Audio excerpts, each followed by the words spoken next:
제목 자체가 좀 어렵죠. 그러나 오늘 설교를 쭉 쫓아오시면 약간 어려운 내용이긴 하지만 또 쉽게 여러분 삶에 적용할 수 있으리라 봅니다. 제가 설교할 때마다 자주 등장하는 목사님이 한 분 계시죠. 50대 중반의 목사님이 계시는데 사실 그분과 제가 참 자주 만나기 때문에 설교 중에 자주 등장하는 것 같습니다. 이번 주도 또 만났습니다. 만나서 또 대화를 나누는데 목사님과 만나면 참 주기적으로 저에게 하시는 얘기가 하나 있어요. 그분은 50대 중반에 이제 개척을 시작하셨습니다.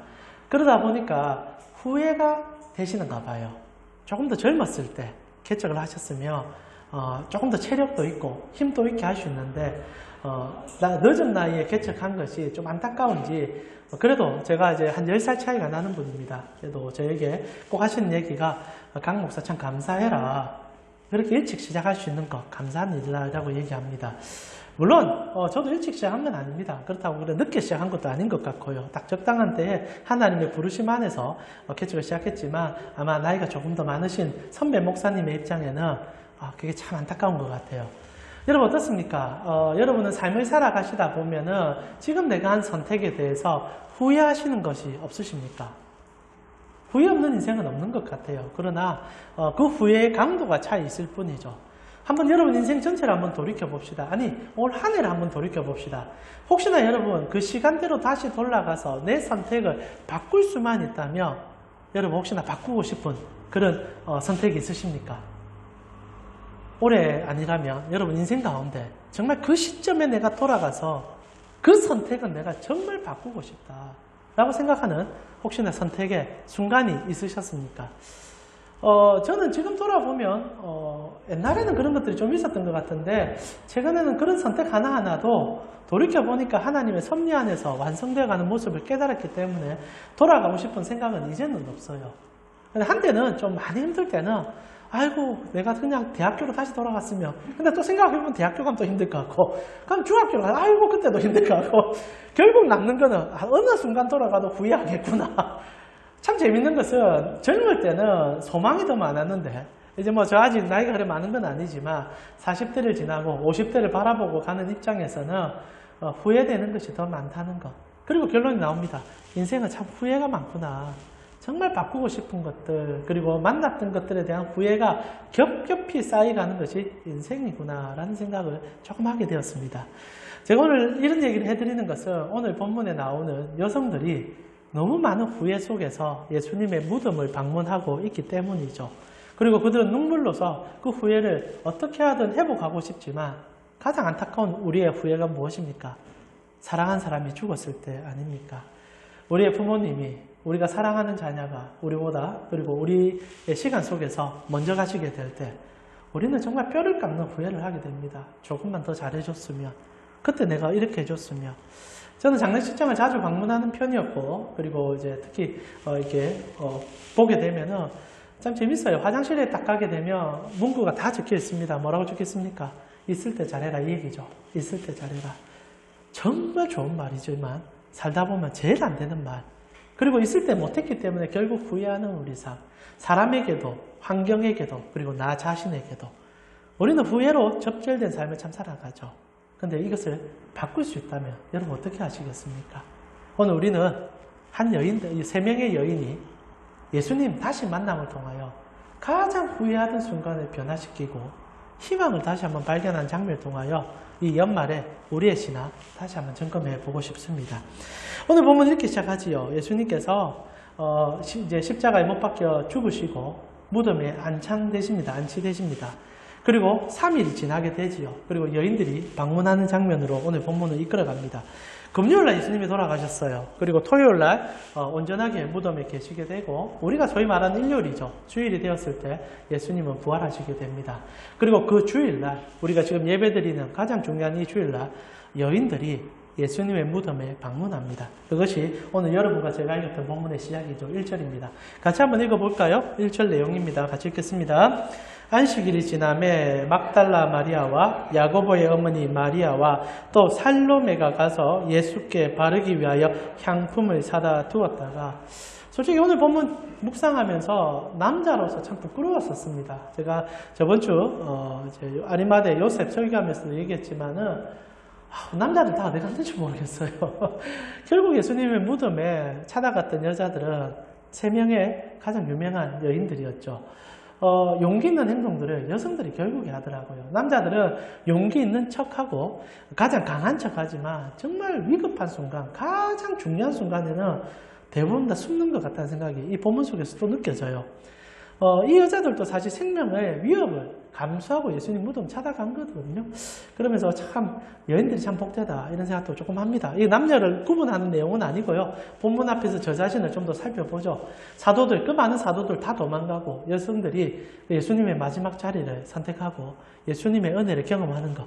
늘 그래서 선배 목사들이 하는 얘기이기도 하지만은 그래서 교회에 여성들이 많은 것 같아요.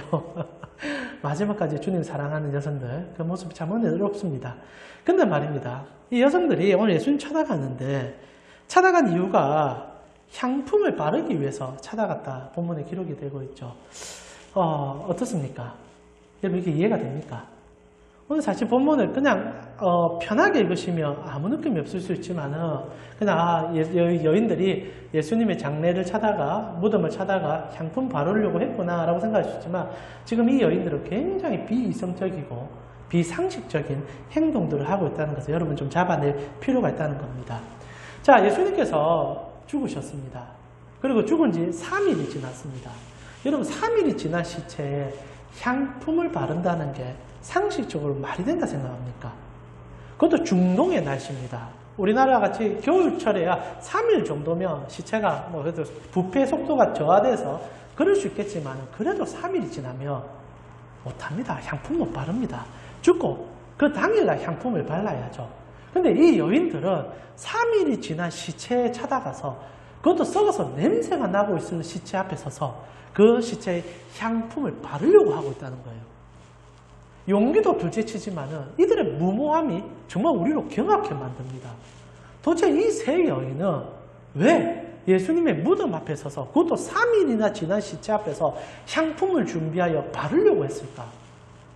사실 못 바릅니다. 만나도 못 발랐을 것이고 시체 보고도 못 발랐을 겁니다. 첫째 너무 무서워서 못 바를 거고 냄새 나서 들어가지도 못할 것이고 이 살이 문드러지고 있는데 거기다 뭘 바르겠습니까? 죽음이라는 것은 향품을 바를 수 있는 사항이 아니죠. 죽은 바로 직후에 그러면 모를까 시간이 3일이나 지났을 때는 어리석고 어리석은 행동들이 이 여인들의 행동이라는 겁니다. 그래서 오늘 성경은 이 여인들이 정말 말도 안 되고 있는 말도 안 되는 생각들을 하고 예수님의 무덤에 찾았다는 것을 직접적으로 이 향품을 사용하여 우리에게 가르쳐주고 있죠. 이성적으로는 비이성적인 행동들을 하고 있는 여성들의 모습을 우리가 발견하도록 합니다. 그러나 한편으로 감정적으로는 이 여인이 이렇게 할 수밖에 없다는 것을 우리가 알게 될 거예요. 이 여자들이 죽어서 3일이나 지나 썩고 있는 시체 앞에 서서 향품을 바르려고 하는 이유가 뭘까요? 이유는 딱 하나입니다. 후회입니다. 후회. 너무 후회가 돼서. 예수님이 살아계시는 동안 잘했어요. 이 세 여자는 정말 예수님을 위해서 모든 것을 바친 여자들입니다. 후회할 게 없는 것 같아요. 그런데도 후회가 있다는 거죠. 참 안타깝게도 우리가 사랑하는 사람의 죽음 앞에서는 어떤 잘함이 있어도 후회가 남는 것이 사실입니다. 근데 실제로 오늘 본문을 살펴보면 이 여인들 가운데 한 여자는 진짜 후회 가운데 예수님을 방문하고 있는 것 또한 발견하게 됩니다. 그 여인이 샬롬이에요. 여러분 오늘 본문에 보면은 세 여자가 등장합니다. 막달라 마리아 등장하고요. 또 다른 마리아가 등장하고 살로메라는 여성이 등장합니다. 성경에서 딱 예수님 무덤 앞에 서 있을 때 이 여인의 이름이 등장해요. 근데 살로메가 누군가 여러 가지 추측이 있지만 실제로 마태복음에 보게 되면은 이 살로메가 누군지가 정확하게 나옵니다. 마태복음 27장 56절에 보니까 그 중에는 막달라 마리아와 또 야고보와 요셉의 어머니 마리아와 또 세베대의 아들들의 어머니도 있었다라고 되어 있습니다. 자, 여러분 세베대의 아들들이 누구냐라고 물어보면 혹시나 이게 누구라고 딱 잡힌다면 여러분 성경을 많이 보신 거예요. 이 인물이 누구냐? 야고보와 요한, 예수님의 수석 제자로 부르는 두 제자의 아버지입니다. 세베대가. 소위 말하는 갈릴리에서 대형 어선을 움직이고 있는 재벌 중에 재벌이었죠. 그래서 그의 아들들은 그 힘을 믿고 그 돈을 믿고 예수님을 찾아가서 좌편과 우편을 달라고 소리쳤던 인물들입니다. 제가 그때 한번 설교 나눴지 않습니까? 그때 이제 어머니도 대동했다는 얘기를 여러분 한번 들었을 거예요. 그 어머니의 이름이 샬롬입니다. 어머니 데려가서 이제 야고보 요한이 자기 말로 잘 안 되니까 그래도 힘 있는 어머니 데리고 와서 이제 예수님께서 예루살렘 입성하며 그 좌편과 우편 이제 한 자리 내놔라 이 얘기로 어머니를 데려갔다는 거죠. 근데 오늘 그 여인이 예수님의 무덤 앞에 서서 울면서 향품을 들고 있다는 겁니다. 왜요? 너무 후회되니까. 그때 내가 왜 그랬을까? 정말 예수님을 위해서 평생을 살았던 여자들입니다. 공생애 중에 예수님께서 자유롭게 사역할 수 있도록 재정적인 서포트를 이 여인들이 다 했어요. 남자 제자들은 그냥 열심히 도와드리고 쫓아다녔다며 뒤에서 보호했던 사람들은 전부 여자들이었습니다. 그 여자들의 헌금들, 그 여자들의 헌신들, 그 여인들의 그 눈물과 그리고 그들의 마음을 통하여서 예수님께서는 자유롭게 사역하셨거든요. 근데 마지막 한 번의 실수가 있었던 거죠. 그리고 나서 그렇게 끝냈으면 좋은데 사람에게 보상심리가 늘 있지 않습니까? 모든 제자들이 다 보상심리가 있었고 그 보상심리 때문에 예수님의 최후의 마지막 만찬은 엉망진창이 되어버렸어요. 근데 그 과정 속에 이 여자까지도 같이 치맛바람을 날리면서 욕심에 물들어서 좌편과 우편을 달라고 소리를 쳤던 겁니다. 근데 이 여자가 보게 된 거예요. 본인이 요구했던 것이 그리고 본인이 예수님께 나아갔던 것이 얼마나 후회가 되는 행동이었는지. 예수님께서는 그런 자리를 원한 것이 아니라 온 인류의 죄를 위하여 자신을 희생하는 길을 위하여 그 예루살렘의 골고다로 올라가시는 것을 보고 난 뒤에 돌이킬 수 없는 상황 속에서 향품을 들고 간 거예요. 이 마음선을 읽었으면 좋겠어요. 돌이킬 수 없는 후회의 증거를 보고 있는 겁니다. 가장 큰 실수를 이 사람에게 한 거예요. 두 번 다시 실수할 수 없는 잘못을 이 사람에게 해버린 겁니다. 고치고 싶고 바꾸고 싶고 만약 사람만 계시다면 무릎을 꿇고 용서를 구하며 내가 그때 정신 나간 소리를 했습니다. 한 번만 용서해 주십시오. 한 번만 내 삶을 돌아보게 해주십시오. 당신이 나를 잘못했다고 말해주면 내 모든 것이 정말 내 마음에 이 짐들이 다 무너질 것 같습니다. 그 모든 마음을 꾹꾹꾹 담아서 시체 앞에 쓴 거예요. 그리고 썩어가는 시체 앞에 향품을 바르려고 하는 겁니다. 자기의 죄책을 그 향품을 통하여 덮고 싶은 거죠. 그리고 용서를 받고 싶은 거예요. 이 땅을 살아가는 모든 종교가 이러합니다. 우리가 지은 죄가 용서받을 수 있을까요? 여러분 우리가 큰 작은 실수들이 있습니다. 후회라고 표현합시다. 누군가에게 잘못해서 돌이키고 싶은 일들도 있고 또 내가 큰 잘못을 해서 그것을 돌이킬 수 없는 상황을 만날 수도 있습니다. 살아가는 동안은 처리할 수도 있고 법의 심판을 받을 수도 있지만 그 사람이 그 환경이 사라져버린다면 그것을 해결할 방법이 없다면 우리 어떻게 해야 될까요? 그래서 수많은 종교들이 대책을 내기를 또 다른 선을 행하라 얘기합니다. 특히 불교가 그렇지 않습니까? 내가 이 선을 행하며 이 악이 갚아진다. 그래서 내가 고행을 하고 투자를 하고 사람들에게 사랑을 베푸며 서로 이렇게 돼서 죽으면 부처 앞에서 저울 앞에 서게 되고 내가 선한 선을 행한 것과 내가 행한 악이 함께 저울들 되어서 평균을 이루면 극락에 간다. 이게 사람이 만들 수 있는 마지막 보루 담긴 거예요. 그러나 그게 가능합니까? 안 되죠. 오늘 시체 앞에서 향품을 아무리 바른들 그 시체가 눈을 뜹니까? 그 시체가 살아납니까? 안 되죠.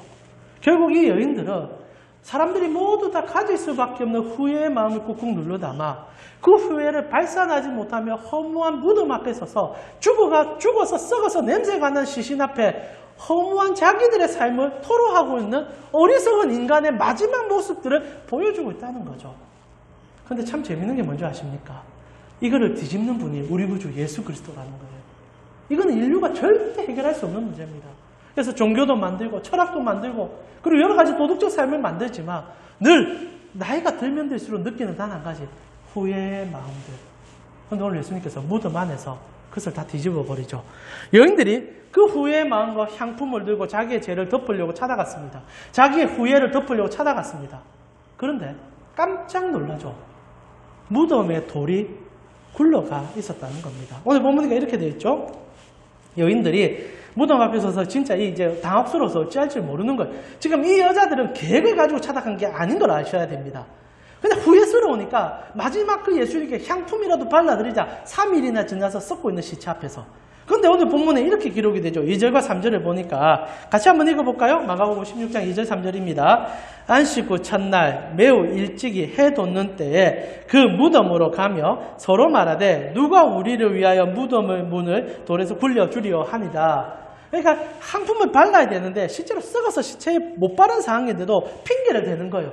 무덤을 굴려만 주면 우리가 바를 수 있을 건데, 무덤이 없어야지, 무덤에 돈만 없으면 우리가 이 일을 회복할 수 있을 것인데, 모든 인생의 후회는 마지막 한 단어로 끝납니다. 껄껄껄. 이거 했으면 좋았을걸. 저거 했으면 좋았을걸. 오늘 무덤에 돌이 굴러갔으면 좋았을걸. 못한다 이거죠. 그런데도 그렇게만 하면 내가 보상심리로 내 마음에 좀 치유라도 받겠지라고 찾아간 게 이 여인의 행동들이었다는 겁니다. 근데 말입니다. 놀라워요. 4절에 어떻게 되었습니까? 눈을 들어본 즉 벌써 돌이 굴러져 있는데 그 돌이 심히 크더라. 여자들은 껄껄껄 하면서 실제로 시체에 여러분 그 항품을 바를 생각이 없었던 것 같아요. 그냥 가서 자기들의 마음의 도덕적 보상을 본인 스스로 받고 싶었는데 이게 웬걸입니까? 돌이 굴러가 있는 거예요. 이제 큰일 났습니다. 이제 진짜 시체에 항품을 발라야 되는 순간이 온 겁니다. 이거 어떻게 감당합니까? 근데 놀라운 것은요. 이 돌을 굴렸던 사람이 서 있어요. 그 자리에. 돌을 굴렸던 사람이 오늘 본문에 굴러 서 있죠. 누굽니까? 오늘 본문에 이제 청년이라 되어 있고 다른 복음서에는 다 천사라고 되어 있죠. 천사가 돌 앞에 딱 서 있습니다.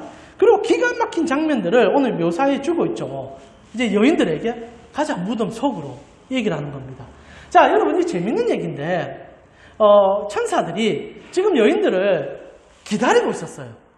올 걸 알고 있었던 거죠. 올 걸 알고 있었고 그들이 항품을 준비해서 오고 있는 것을 알고 있었습니다. 그래서 미리 돌을 다 치워놓은 거예요. 그리고 그 여인들을 지금 무덤 속으로 이끌어 가려고 가이드 역할을 이 천사들이 하고 있다는 겁니다. 자, 여기서 우리가 질문을 조금 해야 됩니다. 천사는 왜 돌을 굴려 놓았을까요? 한번 생각해 보신 적 있습니까? 우리의 상식은 이럴 겁니다. 예수님께서 이제 부활하셨으니까 천사가 돌을 굴려놔야 예수님 나갈 수 있다 생각하실 겁니다. 성경 그렇게 얘기하잖아요. 예수님께서는 여러분 예수님이 죽었을 때 세마포 겉옷을 이렇게 겉옷이 아니죠. 우리로 표현하면 이제 우리하고 비슷합니다. 우리도 이제 죽고 나면 이제 소위 말하는 이제 염을 하고 난 다음에 이제 시체를 이렇게 봉하지 않습니까? 그래서 천으로 아니면 세마포로 표현합시다. 세마포로 꽁꽁 싸매서 이제 관에 넣는 작업을 하지 않습니까? 유대인들도 똑같아요. 세마포로 꽁꽁 싸맵니다.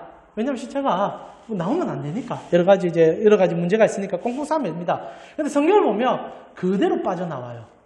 예수님께서 푼 흔적이 없습니다. 세마포는 그대로 있고 예수님 몸만 나오고 얼굴에 쌌던 천만 개어져 있다라고 성경은 얘기하죠. 말 그대로 예수님께서 부활하는 순간부터 시공간을 초월하신 분이 되어버립니다. 무덤을 나가실 때 돌을 굴릴 필요가 없는 분이에요. 나중에 제자들을 만날 때도 어떻게 합니까? 벽을 통과해서 오시고 순식간에 그 자리에 계시다가 수백 리가 떨어져 있는 곳에도 나타나기도 하고 실로 전능하신 하나님의 본체 그대로의 모습으로 우리 가운데 오시는데 인간의 옷을 입은 모습으로 보여주시죠. 하나님의 그 전능성 속에서 부활하신 예수님께서는 무덤의 돌을 굴릴 필요 없이 그냥 제자들에게 나타날 수 있습니다. 그런데 이 천사가 그 힘겹게, 물론 천사에게 힘겹는지 모르겠지만 돌을 굴려놓은 거예요. 그리고 정말 후회의 마음을 가득 담아서 어떻게 하든 예수님께 그 마음의 보상을 받고 싶어서 찾아왔던 가장 이기적이라고 표현할 수도 있지만 인간의 가장 절박함을 가지고 있는 여인들이 서 있을 때 천사가 돌을 굴린 다음에 여자들이 쳐다보고 있는 거죠. 이 돌을 왜 굴렸을까? 지금 여자들을 위해서 돌을 굴렸다는 거예요. 다른 말로 표현하면 여러분과 나를 위하여 이 돌을 굴려준 겁니다. 이유는 뭔가? 무덤 속을 보라 이거죠. 지금 우리의 마음속에 있는 이 수많은 죄와 허무와 그리고 이 죄책감은 돌이 굴러간 무덤 속을 볼 때 해결될 수 있다는 얘기를 오늘 성경이 해주고 있습니다. 좀 어려우시죠? 오늘 보면 좀 어려우시게 느껴질 것 같은데, 자, 중요한 건 이 여인들이 본문 속으로가 아니고 무덤 속으로 이제 들어가게 됩니다. 그리고 이들이 보게 된 것은 그들의 모두 후회의 감정이 어떻게 해결될 수 있는지를 직접적으로 경험하게 되죠. 저희가 출애굽기 공부할 때 예수님의 이 무덤 안의 상황은 구약 성경의 또 다른 한 장면을 묘사하기 위한 장치와 같다라는 얘기를 해드렸습니다. 혹시 기억하십니까? 자, 이렇게 먼저 잡아주세요. 조금 더 썸머리 해드릴게요. 지금 여인들이 후회의 감정을 가지고 예수님 무덤 앞에 섰습니다. 도저히 인간으로서는 해결할 수 없는 마지막 장면과 같은 죄책과 후회감입니다. 우리는 이걸 평생 갖고 살아요. 그리고 돌이키고 싶어 하지만 돌이킬 수는 없는 거죠. 인간의 절망입니다. 그런데 예수님이 가장 큰 절망이 무덤 앞에 섰을 때 무덤에 큰 돌이 옮겨져 있는 거예요. 그리고 천사가 그 자리에 서서 그 여자들을 웰컴하고 있는 겁니다. 환영하고 있는 거예요. 지금 이 천사의 역할은 딱 하나입니다. 여인들을 가이드해 주는 거예요. 이제 너희가 얻게 된 것이 무엇인지, 그리고 주님의 죽어주심이 너희에게 일어난 일로 통하여 너희가 이제 받을 것이 무엇인지를 보여주기 위해서 손잡고 가이드해 주는 겁니다. 무덤 가이드해 주는 거예요. 이게 지금 어두운 장면이 아닙니다. 지금 여인들은 어두운 감정을 다 가져서 무덤 앞에 섰는데 그것을 한 번에 천사가 뒤집는 거예요. 완벽한 가이드 해주는 거예요. 이제 너희가 얻은 게 뭔지 아니? 딱 손잡고 딱 들어가게 해주는 겁니다. 그리고 나서 이 여인들이 보게 되는 것이 무엇이냐면 거기에 서 있는 두 천사의 모습을 보게 되죠. 자, 여러분 공간복음 전체를 조금씩 조합을 해서 좀 볼 필요가 있는데 이 여인들이 이제 가이드를 따라서 천사를 따라서 무덤에 들어가니까 무덤에 천사 둘이가 서 있는 걸 보게 돼요. 자, 재밌는 구절입니다. 누가복음 한번 볼까요? 24장 3절부터 보니까 조금씩 구절이 조금씩 틀리긴 합니다만은 이런 구절이 나옵니다. 24장 3절에 보니까 들어가니 주 예수의 시체가 보이지 아니하더라. 이로 인하여 근심할 때 문득 찬란한 옷을 입은 두 사람이 곁에 섰는지라. 여자들이 두려워 얼굴을 땅에 대니 두 사람이 이르되 어찌하여 살아있는 자를 죽은 자 가운데서 찾느냐라고 얘기합니다. 자, 여러분 주보에 있는 사진을 한번 보실래요? 자, 시언자라는 사진입니다. 지금 예수님께서 이제 죽으셨어요. 그래서 무덤을 안치했습니다. 여러분, 고대 이제 이스라엘의 무덤은 우리처럼 봉분이 아니라고 얘기해 드렸습니다. 무덤에 보면 돌이 있어요. 돌에 시체를 누워 놓습니다. 여러분, 그래서 영화 같은 데 많이 보셨죠? 그래서 돌 위에 시체가 누워 있고 그 상황에서 시체가 썩기를 바라고 나중에 썩으면 그 뼈를 끄집어내서 조상의 묘에 다시 묻습니다. 자, 근데 이거 보면은 성전에 들어가게 되면은 성소와 지성소를 분리하고 이 지성사라는 곳에 법궤가 들어있습니다. 이게 딱 돌판이에요. 돌판인데 이게 실제로 뭐냐면 곽입니다. 곽. 우리가 표현할 때 그럼 무슨 곽이냐? 실제로는 그건 뭔가 보관하기 위한 곽이죠. 그러나 여기에 만약에 사람이 들어가면 이거는 소위 말하는 우리가 아는 관이 되는 겁니다. 여기에 3개가 들어가 있거든요. 여러분 잘 아시죠? 뭐가 들어가 있습니까?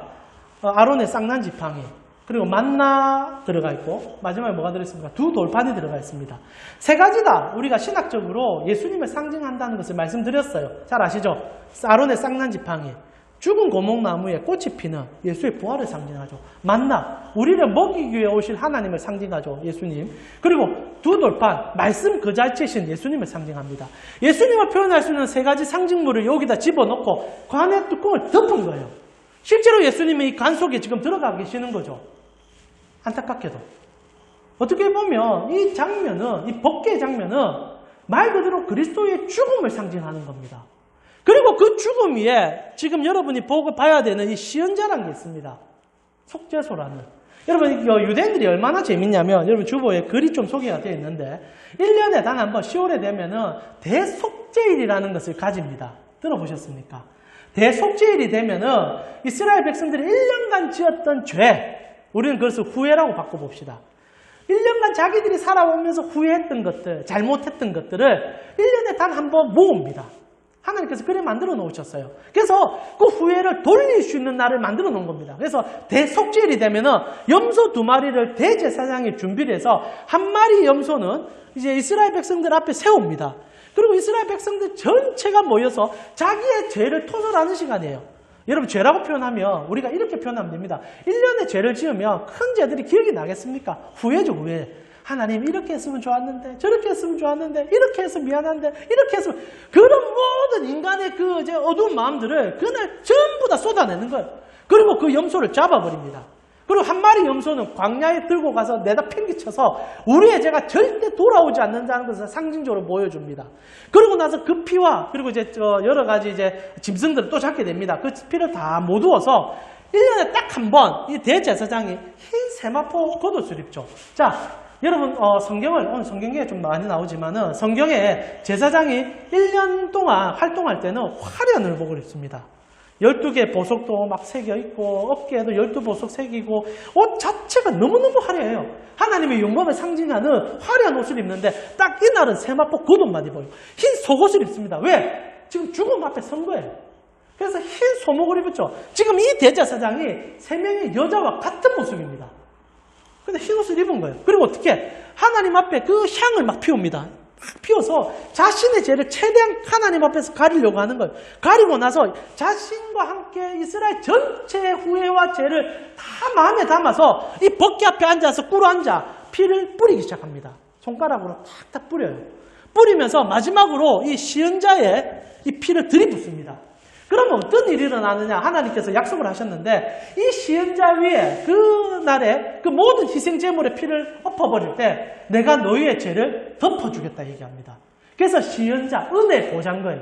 그러니까 법궤라는 것이 이 안에 효능이 있는 게 아니라 이 뚜껑에 효능이 있는 겁니다. 그래서 여기서 하나님이 너희를 만나주겠다 하셨어요. 그래서 여러분 주보에 보시면 그 설명이 좀 나오지 않습니까? 하나님께서 씻어주는 게 아니라 덮어준다는 의미로서 이 시은자의 의미를 갖고 있습니다. 자, 재밌는 것은 덮이기 때문에 1년에 단 한 번씩 계속 이 일을 반복해야 되는 거예요. 계속 반복해야 되는 거예요. 후회를 덮을 수가 없는 거예요. 1년 지나면 또 후회를 덮으려고 하고 1년 지나면 또 나의 후회를 덮으려고 하고 그것이 무한 반복되는 사정 속에도 그래도 1년에 한 번은 내 죄책감을 드러낼 수 있으니 얼마나 좋았는지 모릅니다. 그러나 그게 한계죠. 그런데 이것은 그림자였다는 겁니다. 지금 천사들이 이 세마포 겉옷을 입은 것처럼 들어갔던 대제사장과 같은 역할을 하고 있는 이 여인들에게 손을 잡고 들어가서 보여주는 거예요. 이제 그거 끝났다. 너가 1년에 한 번씩 그 죄책감 들려고 했던 그 정말 행동들은 실제로 이것을 그림자처럼 보여주기 위함이다. 그래서 천사 둘이가 서 있는 거예요. 법궤를 그대로 상징적으로 보여줍니다. 천사들이 이 시은자를 바라보면서 그들은 이곳에 들어있는 실제로 예수 그리스도께서 다시 살아날 그날을 기다리고 있었다는 거예요. 지금 이 안에 예수님의 상징성을 가지고 있는 세 가지 물건이 들어있다고 얘기했잖아요. 그리고 여인들이 들어갔을 때 본 거는 뚜껑이 열려있는 시은자를 본 겁니다.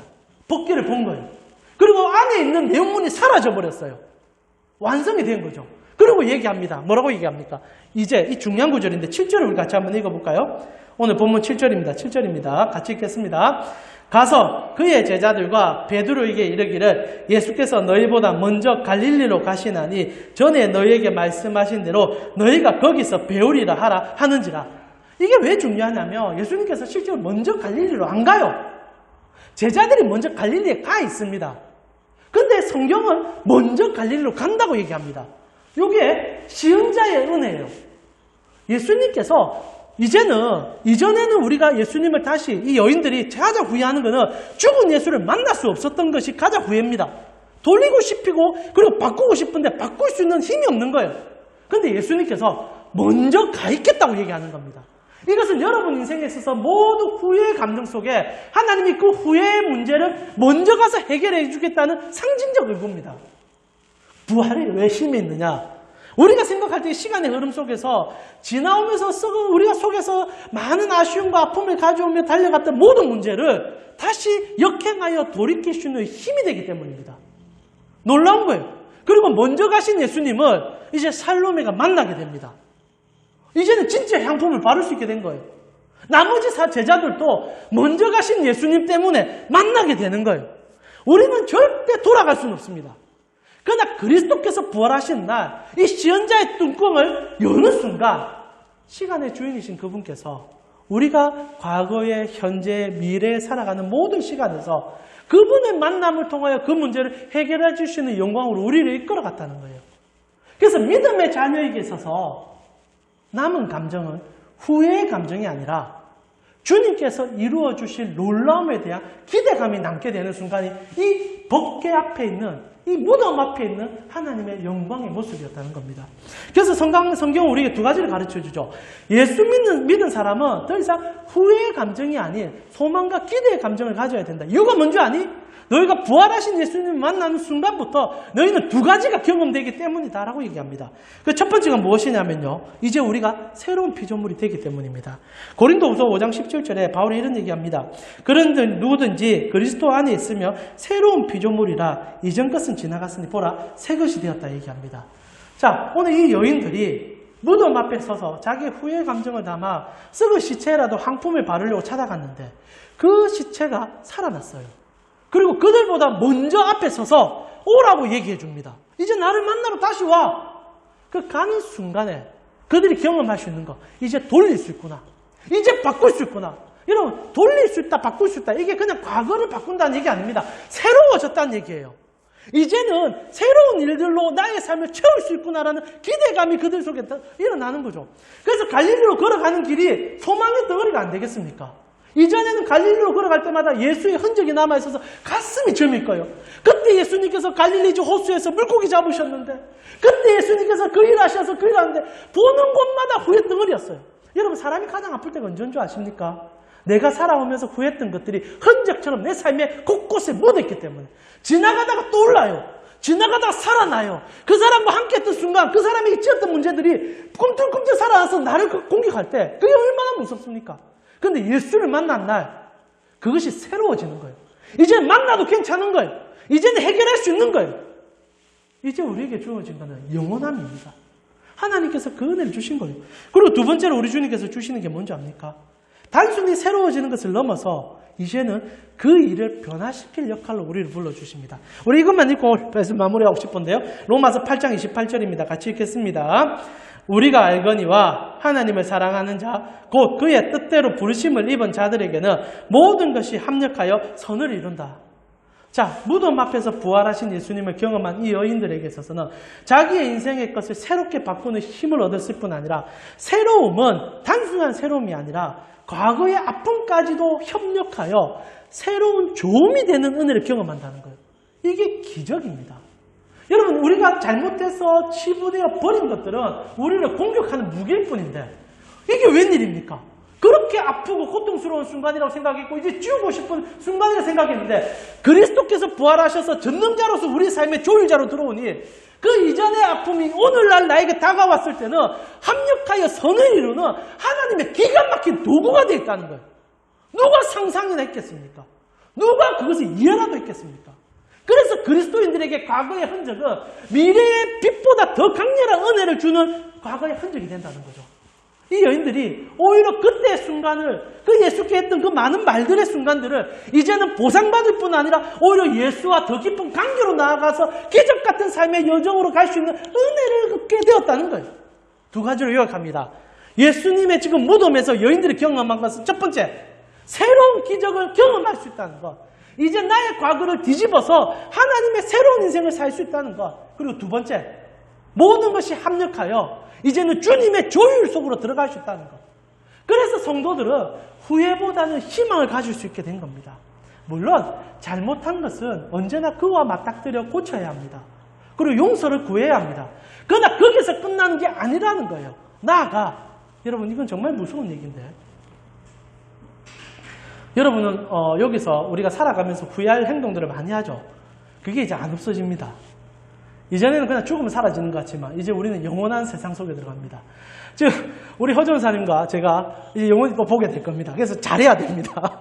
얼마나 잘해야 됩니까? 천국 가서 하나님 앞에서 두 사람 다시 만나게 될 건데 허전사가 맞죠? 강목사 그때 이러면 정말 얼마나 부끄럽겠습니다. 우스갯소리지만 그래서 우리에게 있어서 삶의 은혜는 또 다른 영혼의 연장성에서 계산해야 되는 은혜가 되었다는 겁니다. 오늘 여러 가지 좀 어려운 신학적인 내용도 많이 담겼지만 이렇게 전달해드리는 것은 이 연말에 예수님을 부활을 경험한 여러분은 새로움을 입은 자들이요 변화와 하나님의 그런 역사를 경험할 수 있는 자들임을 잊지 않는 소망 가운데 나아가길 바라는 마음에 해드렸던 설교라 생각합니다. 오늘 이 시간 2021년 후회되는 거 많으시죠?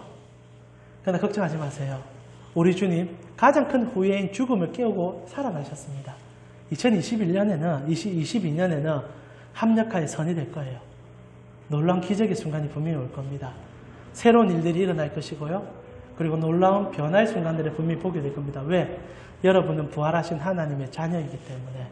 그런 은혜들이 여러분 삶에 가득했으면 좋겠어요.